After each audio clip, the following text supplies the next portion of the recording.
Oye, en unos años, no ahorita, en unos años voy a presentar unas reformas. Allá tú si no las apruebas, ¿no? Porque el ojo ya no va a estar centrado en mí. Yo te estoy diciendo, yo te estoy recomendando que lo mejor para el país es hacer una reforma constitucional en materia eléctrica, hacer una reforma constitucional para militarizar la Guardia Nacional, no adscribirle la Sedena, y hacer una reforma constitucional para que esos recursos de los plurinominales sean distribuidos para otra cosa. ¿Para qué? ¿Quién sabe?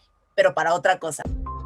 ¿Qué pasaría si desde la oposición se plantea que se consulte con la población en general cuál es su opinión o cuál es su sentir acerca de que la Guardia Nacional pase a ser una institución militar, ¿no?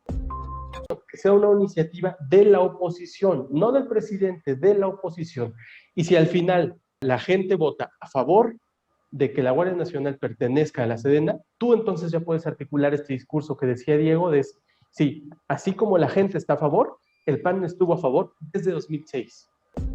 Y además de ser algo legítimo con el consentimiento de las personas, es algo que se puede, es legal. Van a tener el 33% de representación. Si no lo tuvieran, no creo que tenga problema en negociar con el PRI este tema como oposición. ¿Qué va a suceder con esos recursos, ese ahorro que se va a hacer con el recorte de plurinominales?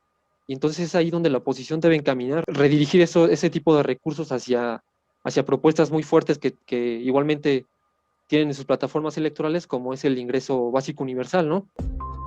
El día 1 se recibe el informe de gobierno del presidente López Obrador y con él se abre la oportunidad de presentar preguntas parlamentarias. Habría que dar el siguiente paso y utilizar estas preguntas como si estuviéramos en un juicio ante el llamado por el propio presidente López Obrador Tribunal Popular.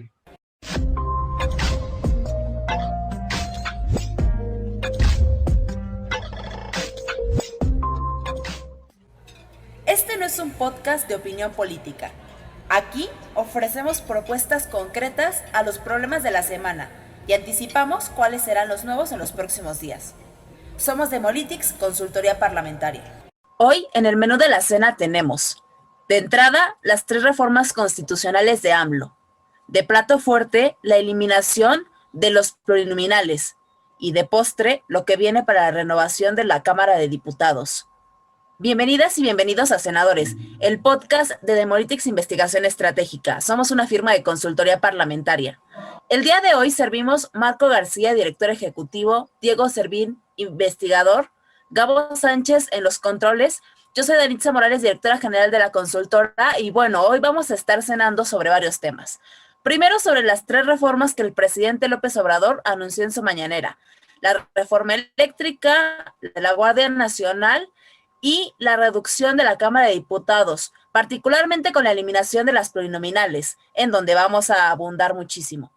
Y por último, vamos a analizar lo que viene para la Cámara de Diputados una vez de que tome protesta. Marco, Diego, qué gusto en saludarlos. Si les parece, vamos a empezar.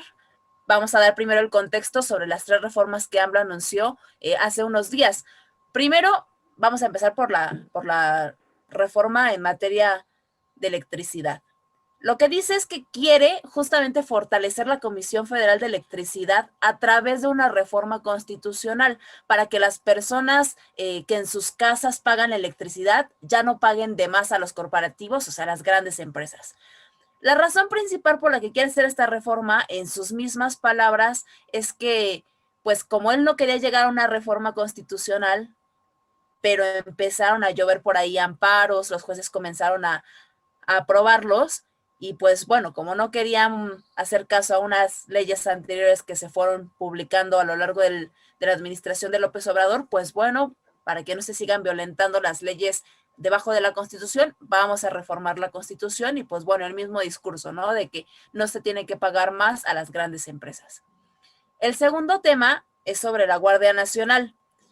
Lo que quiere decir es que cuando pase el tiempo del funcionamiento de la Guardia Nacional como una guardia civil, se consolide esta como una institución militar a través de su adscripción misma a la Secretaría de la Defensa Nacional, a la Sedena. Y esto, aunque Andrés Manuel López Obrador deje ya la presidencia, ¿no? O sea, se mantenga con el tiempo. Marco, estos son temas que tienen muchísimas aristas, ¿no? En primer lugar, yo lo que veo es que AMLO no quiere asumir como la carga política de las reformas constitucionales en caso de que no se apruebe, ¿no? Entonces, al hecho de pronunciarse y decir que las va a mandar, pues ya no va a ser ciertamente un tema de él, sino ya del Congreso, ¿no? De la Cámara de Diputados, que ahorita va a ser nueva, y del Senado de la República. Y por otro lado, pues bueno, es bien sabido que no tiene los números para reformar la Constitución ni en el Senado de la República ni en la Cámara de Diputados. Estas reformas que AMLO quiere proponer, que aparte pues no van a ser luego, sino en el transcurso de los años, porque incluso hasta en el 2023 quiere ver en el tema de la Guardia Nacional, son temas importantes para amagar la oposición. Algo que es muy a su estilo, ¿no crees? Creo que es un tema fundamental. Estas son el tipo de estrategias políticas de presión parlamentaria que se suscitan antes de la toma de protesta. Si han venido escuchando el podcast constantemente, habrán encontrado que desde Molitics advertimos que muchas cosas del mapa político se iban a mover desde la jornada electoral hasta antes de la toma de protesta. Todavía no rinde protesta la legislatura que va a entrar y ya empieza a sentir la presión política de parte del presidente López Obrador. Las 3 reformas constitucionales, como perfectamente apuntas, ni siquiera las está apostando porque piensa que se vayan a aprobar, sino únicamente para aventar responsabilidades políticas en contra de los eventuales detractores de estas reformas. Si no se aprueba la reforma para la Guardia Nacional, para constitucionalizar su militarización al adscribir la Sedena, pues entonces ya tendrá un culpable de la estrategia de seguridad pública. Si no estoy dando resultados eventualmente en materia de seguridad pública, ya tengo a quién culpar y será a la oposición, encabezada por el PAN, pero también acompañada por el PRI, por el PRD, incluso por Movimiento Ciudadano, si necesito también llevármelo en el discurso. Y no podemos eliminar a los 200 plurinominales, que en términos reales no le aportan nada a la gente. En teoría, sabemos los que estudiamos en los temas constitucionales, los temas parlamentarios, el gran valor que tienen los plurinominales para evitar la sobrerepresentación, para lograr que las minorías estén pues, representadas en el Congreso, está bien, pero eso para la gente en términos reales no se traduce en un beneficio directo. Entonces, cuando el presidente López Obrador, como lo hizo Peña en 2002, y como lo han hecho otros presidentes, ponen sobre la mesa eliminar los plurinominales, definitivamente le están aventando la responsabilidad política a la oposición cuando la oposición diga no, no es viable, no es posible, no conviene, porque la gente va a tener la excusa perfecta para decir, ahí está otra vez el PRIAN, quieren seguir robando, por eso no quieren que se eliminen los plurinominales, y ahí está el discurso perfecto para el presidente Obrador. Y con el tercer tema, que es la reforma en materia eléctrica, pues nuevamente está aventando de la responsabilidad de la oposición, como dijo que lo iba a hacer. En una de sus mañaneras dijo que él iba a someter a consulta del Congreso las grandes iniciativas, aunque supiera que no las iban a aprobar, y que después la oposición se vería en las caras con el pueblo. Entonces, lo que él puede decir eventualmente es, no se aprobó la reforma eléctrica porque quiere seguir robando la oposición. No se aprobó la reforma eléctrica porque la oposición no quiere que los mexicanos paguen menos por la luz. Ahí Diego ha venido haciendo un sondeo del cuáles eran las plataformas electorales de los partidos y es muy importante que retomen estos temas de su agenda legislativa para dar un giro discursivo, para que no se queden con esta responsabilidad política que les avienta el presidente López Obrador, sino para que a partir de esos reflectores que ya les dio, los utilicen en su favor, posicionen nuevos temas y a partir de ahí vayan estructurando una agenda con miras al 2024. Entonces, Diego, ¿por qué nos platicas un poquito de esto? Hola, ¿qué tal, Danitza, Marco? Así es, absolutamente concuerdo con lo que están diciendo. Yo creo que esta estrategia de reformas es una estrategia política para lanzar señalamientos una vez más, poner en la vista de la población que la posición malvada una vez más está en contra del pueblo bueno, de las decisiones que el presidente quiere tomar para el pueblo bueno. Sí, precisamente la primera de ellas, la cuestión de la energía eléctrica, con esta finalidad de que la población que hace un uso doméstico de la energía eléctrica no pague más que que las corporaciones malvadas, ¿no? Que es el discurso que ha manejado el presidente. Entonces, yo creo que desde el discurso político la oposición es una manera que tiene bien encaminada para aprovechar y ponerse a ellos mismos en el juego, ¿no? En el juego que el presidente quiere que jueguen.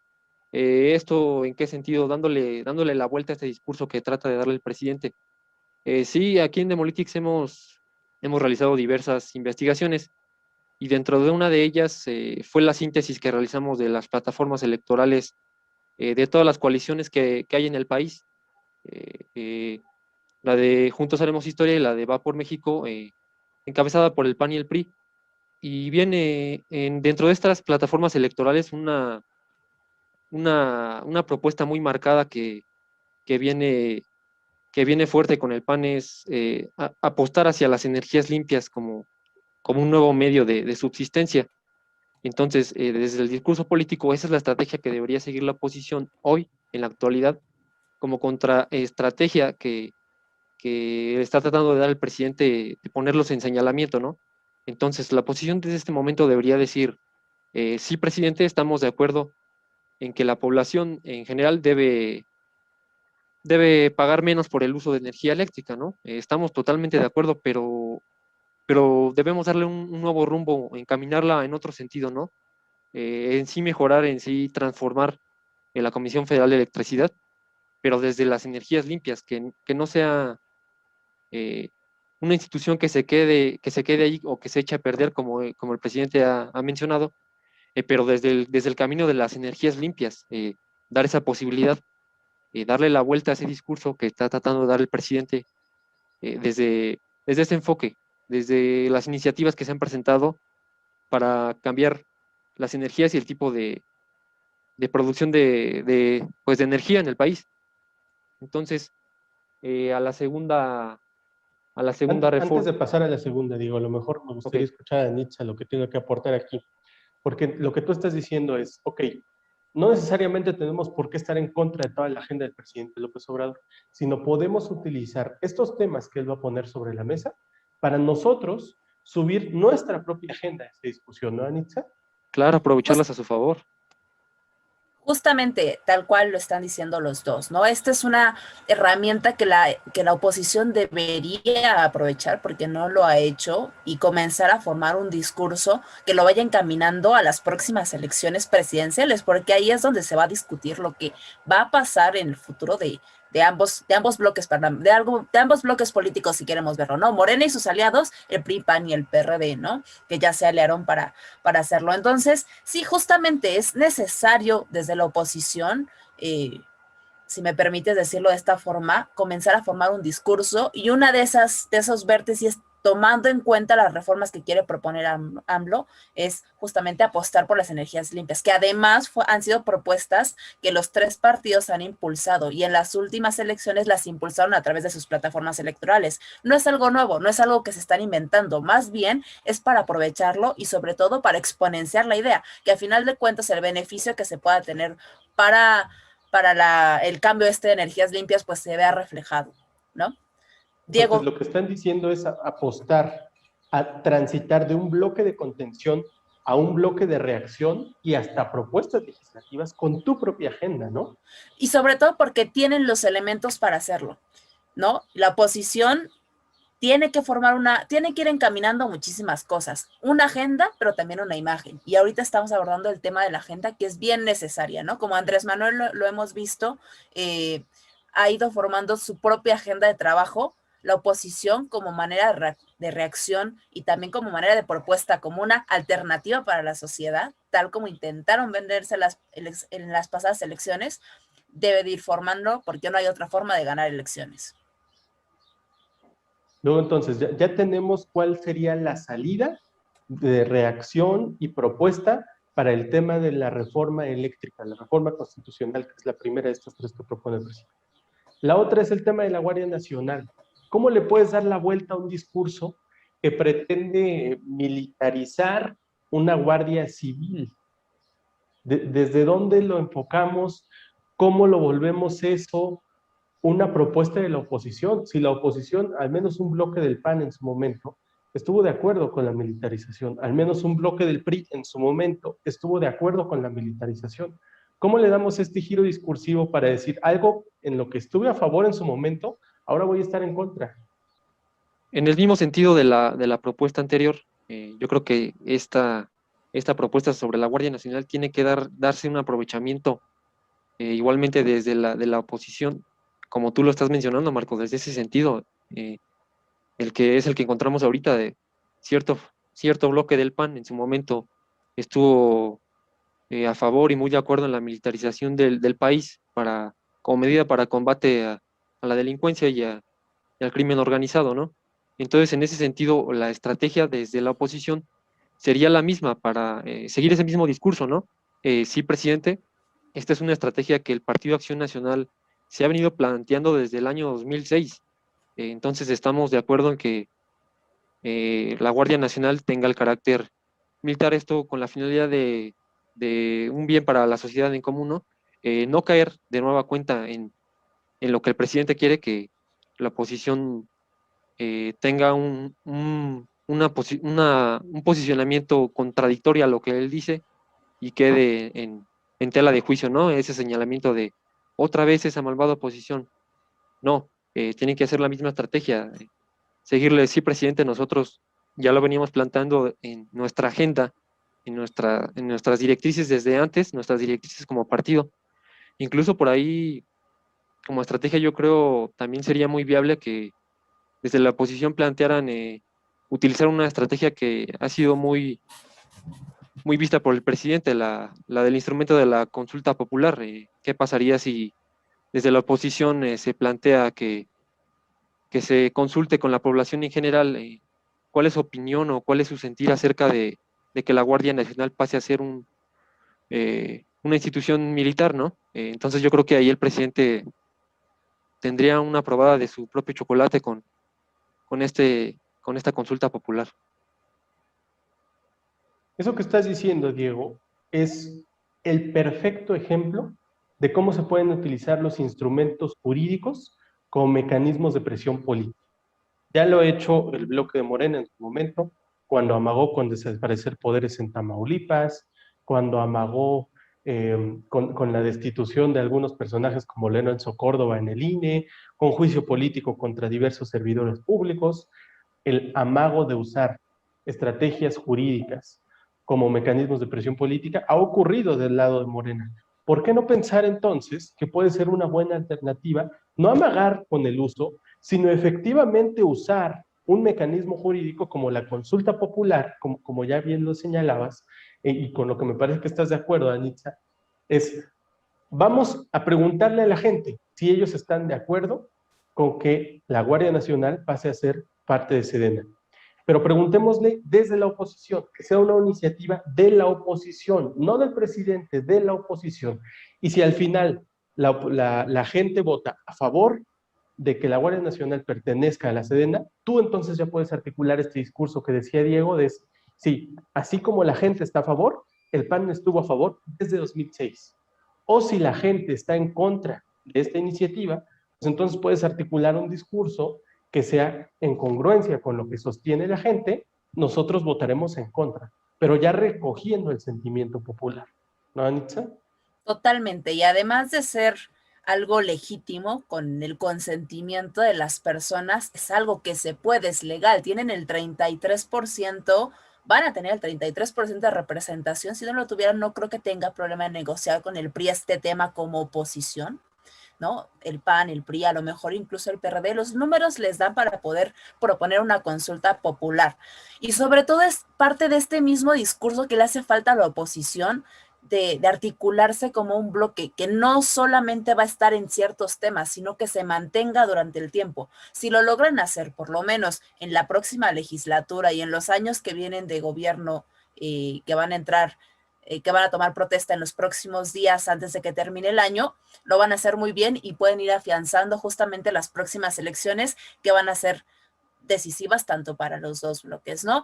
Creo que es muy importante lo que los dos están diciendo, justamente el tema de proponer mecanismos legales y sobre todo mecanismos que han servido, como la consulta popular, ¿no? Está probado que que funciona, o por lo menos le está funcionando a Andrés Manuel.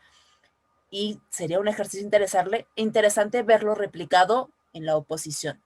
Pues bueno, ya para cerrar con este tema de las 3 reformas constitucionales que Andrés Manuel ya nos prometió para dentro de 2 años más o menos, ¿qué les parece si entramos con la más carnosita, ¿no? Como la que yo digo que es la más interesante, que no quita que no sean interesantes las otras, porque recordemos que en Demolytics lo que hacemos justamente es dar soluciones a temas específicos, ¿no? No opinar ni nada. Más bien aquí damos soluciones tanto para la oposición, también para el bloque de mayoría, que en este caso es Morena. Y pues una reforma atinada o no, ya lo veremos, pero la eliminación de las 200 diputaciones plurinominales, que en discurso de Andrés Manuel es para reducir costo, ¿no? Diego, ¿cómo ves este tema? ¿Qué crees que se puede hacer? Bueno, desde esta reforma, igualmente la misma estrategia que va a seguir el presidente y la misma estrategia que debe seguir la oposición, ¿no? En su momento ya el PRI y el PAN habían propuesto este tipo de situación de eliminar algunos plurinominales. Entonces, en el mismo sentido, la oposición debe seguir con ese discurso político como estrategia y traerlo otra vez a flote, de que nosotros en su momento ya lo habíamos propuesto y estamos totalmente de acuerdo, pero en ese sentido hay que agregarle un plus, ¿no? Hay que trasladarlo a su favor. ¿Cómo lo hacemos? Otra vez de esta agenda legislativa. Por ejemplo, que nos digan cómo o qué va a suceder con esos recursos, ese ahorro que se va a hacer con el recorte de plurinominales. Y entonces es ahí donde la oposición debe encaminar, por ejemplo, redirigir ese tipo de recursos hacia propuestas muy fuertes que igualmente tienen en sus plataformas electorales, como es el ingreso básico universal, ¿no? Yo creo que sería una buena estrategia desde la oposición eh, traerle a la población, ofrecerle a la población que estamos totalmente de acuerdo otra vez para que ya no sigan robando los plurinominales, pero vamos a encaminar estos recursos para ayuda de la población en general, ayuda del pueblo, ¿no? A través de un ingreso básico universal que es una propuesta que ha traído al PAN. A ver, ahí lo que tú estarías diciendo es, nuevamente en el mismo sentido, no solamente seamos un bloque de contención que diga no a todo lo que plantea el presidente López Obrador, sino utilicemos esas cuestiones que él está tratando de poner sobre la mesa como mecanismo de presión y buscar la forma de que la presión se revierta también hacia el presidente. ¿No? Lo que estás diciendo, si entiendo bien, es que de acuerdo con el seguimiento que venimos haciendo en Demolí, de las plataformas electorales, el bloque de la oposición traía una propuesta muy concreta que era el ingreso básico universal. Y que para poner sobre la mesa el ingreso básico universal, este tema de los plurinominales puede ser el momento perfecto para ponerlo sobre la discusión. Porque si la excusa es que tú quieres reducir plurinominales para que se pueda optimizar mejor ese dinero, ok, discutamos esa propuesta.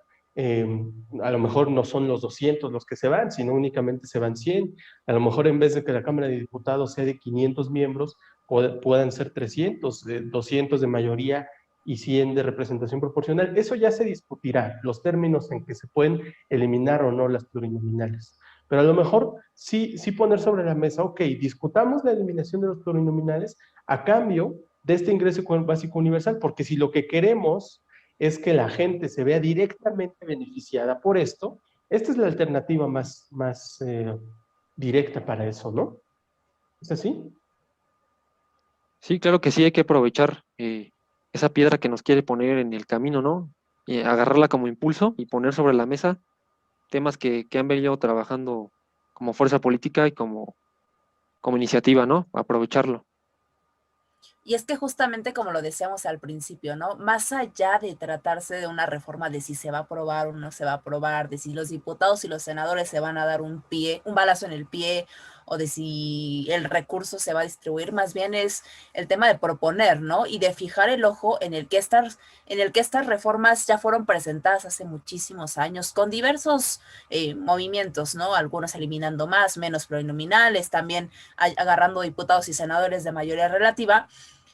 Pero más allá de eso, el impacto político que quiere dar Andrés Manuel a través de decirte, oye, en unos años, no ahorita, en unos años voy a presentar unas reformas, allá tú si no las apruebas, ¿no? Porque el ojo ya no va a estar centrado en mí, porque ya no va a ser ciertamente mi propia responsabilidad aprobarlas. Yo te estoy diciendo, yo te estoy recomendando que lo mejor para el país es hacer una reforma constitucional en materia eléctrica, hacer una reforma constitucional para militarizar la Guardia Nacional o adscribirle la Sedena y hacer una reforma constitucional para que esos recursos de los plurinominales sean distribuidos para otra cosa. ¿Para qué? ¿Quién sabe? Pero para otra cosa, ¿no? Y ahí es justamente donde la oposición debe de fijar el ojo. ¿Para qué? Pues bueno, yo ya te tengo un programa en caso de que se aprueben, que todavía no lo sabemos, que es un tema bien denso, teóricamente densísimo y que no es nuestro espacio para analizarlo, pero en caso de que sucediera ya te tenemos un plan, ¿no? Y estar siempre propositivos. Este es el mensaje que queremos dejarle a la oposición el día de hoy. No solamente es estar en contra, sino tener una contrapropuesta que incluya toda la parte de recomendación y también de proposición, no para el presidente, no para los gobernadores, no para los personajes políticos, para los verdaderos electores, o sea, para las y los ciudadanos de México, ¿no? Totalmente, totalmente. Y pues bueno, si tuvieran algo más que agregar, este es el momento, si no, para seguir con el último tema, chicos. Bueno, sobre esto simplemente sería redondear lo que dices en el sentido de la propuesta es para la ciudadanía, que se traduzca esta reducción eventual de plurinominales, si se discute, en un beneficio directo para la gente, y el mecanismo más directo para ello es el ingreso básico universal, que es propuesta del bloque opositor. Pues bueno, Marco, ya para cerrar, chicos, para ir terminando este espacio, ¿qué te parece, Marco, si nos cuentas, por favor, cómo van a estar las cosas, qué mecanismos tiene la oposición y también a lo mejor el bloque de la mayoría ahora que se renovó el Congreso? ¿Qué es lo que viene para Cámara de Diputados Federal? Bueno, primero hay que decir que ya empezó el proceso de entrega de resolución en la Cámara de Diputados. El 16 de junio empezaron a entregar a las comisiones los archivos, expedientes, bases de datos, información y sobre todo el listado de pendientes de la Cámara de Diputados. Se hizo una reforma al reglamento de la Cámara de Diputados en el que se dice que aquellas iniciativas que no hayan sido votadas todavía pueden continuar su proceso legislativo durante el primer año de ejercicio de la nueva legislatura. Entonces, pueden recuperar el trabajo que ya hicieron los legisladores que van de salida y darle continuidad con un nuevo enfoque, pero vaya, ya no sería empezar desde cero. Después, ¿qué sigue? En agosto van a tener que ya definir quiénes van a ser sus coordinadoras, sus coordinadores parlamentarios.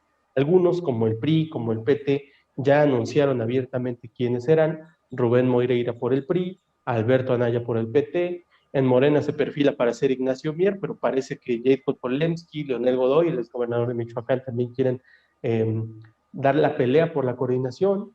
En el PAN muy probablemente sea Jorge Romero Herrera, que en abril ya fue nombrado como el coordinador de la agenda legislativa del PAN. Falta su designación como coordinador parlamentario, pero pues también por ahí se asoman Santiago Krill, Margarita Zavala. En el Verde, Karen Castrejón, presidenta del CEN del Verde, Carlos Puente, exdirigente del Verde también. En el PRD, Luis Espinosa Cházaro. Vaya, en Movimiento Ciudadano, Jorge Álvarez Maínez, que es cercano a Dante Delgado, Salomón Chertorivsky. Los nombres ya empiezan a barajearse y en agosto ya tendrán que definir quiénes serán. El 28 de agosto tienen que decir nuestros coordinadores, nuestras coordinadoras son ellos, para llegar a la sesión constitutiva de la Cámara de Diputados, que será el 29 de agosto, antes de la toma formal de protesta, el 1 de septiembre, donde se va a elegir a quienes ocuparán los espacios de la mesa directiva. Una vez que eso ya ocurrió, entonces ahora sí, empieza el trabajo legislativo el 1 de septiembre. Y empieza, pero empieza de a de veras. El día 1 no solamente es rendir protesta y ya, el día 1 se recibe el informe de gobierno del presidente López Obrador y con él se abre la oportunidad de presentar preguntas parlamentarias. Si se siguiera el proceso que dicta la Constitución o dictaba, pues tendría que haberse presentado el propio presidente López Obrador a la Cámara, haber dado un discurso, quizás, sabemos que se reformó, ahora la secretaria de Gobernación simplemente puede hacer este proceso de entrega física y virtual del informe de gobierno. Ya medianamente sabemos lo que puede venir en este informe de gobierno, que pues, en su gran mayoría tendrá que ver con este discurso que escuchamos reiteradamente en las conferencias mañaneras. Así ha sido el primer informe, así ha sido el segundo informe.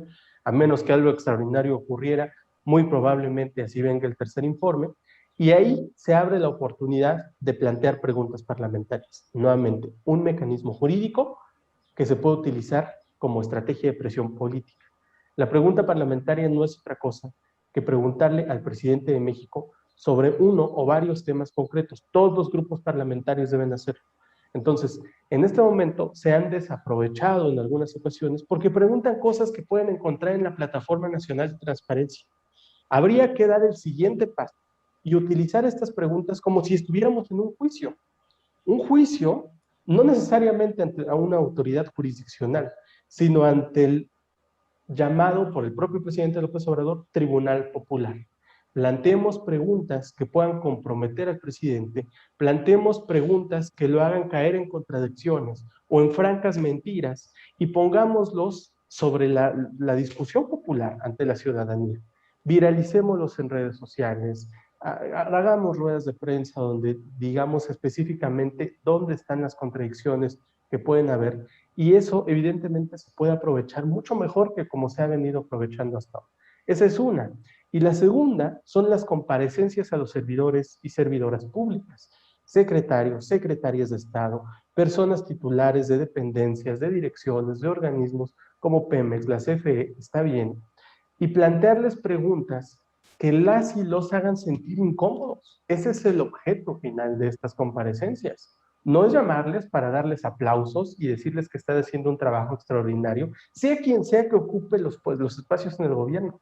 Si estuviera ahorita gobernando el PRI o Movimiento Ciudadano en la presidencia, Morena tendría que hacer preguntas que incomodaran al gobierno, porque esa es la tarea del Congreso. Entonces, desde ya tienen que estar planeando cuáles van a ser esas preguntas parlamentarias que harán, a qué secretarios y secretarias de Estado llamarán a comparecer, en qué momento y cuál será la estrategia de difusión mediática y masiva después de que los hayan llamado a comparecer. Pues bueno, ahí está lo que podría suceder. Más bien no lo que podría, lo que va a suceder una vez de que tome protesta y antes de que tome protesta el Congreso Federal. Este fue el menú en Senadores, el podcast de Demolitics Investigación Estratégica. Somos una consultoría parlamentaria. El día de hoy cenamos Diego Servín, investigador de Demolitics, Marco García, director ejecutivo, Gabo Sánchez en los controles. Yo soy Danitza Morales, directora general. Espero que les haya gustado el menú y nos vemos en la próxima cena. Hasta luego.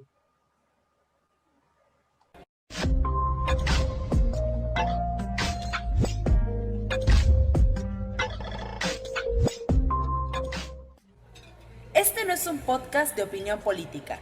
Aquí ofrecemos propuestas concretas a los problemas de la semana y anticipamos cuáles serán los nuevos en los próximos días. Somos Demolitics, consultoría parlamentaria.